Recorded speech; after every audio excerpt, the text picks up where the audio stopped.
As the woman walks away, Jack looks puzzled. He rarely interacts with anyone. He returns his gaze to the ground but is smiling a little now. Suddenly, children swirl around him, shouting and tossing a ball.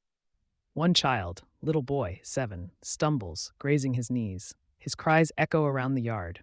Jack springs into action, comforting the boy with a kind hug and a band-aid from his cleaning cart. The tearful boy gives Jack a grateful smile before running off. Days turn into weeks, with Jack silently contributing to the school's spirit.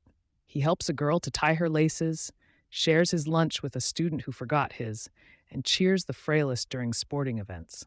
Word spreads about the cleaner's heart, warming the classrooms and conversations. The unnoticed cleaner is seen now, not with pity, but respect. More smiles are exchanged, more thanks given, more kindness shared.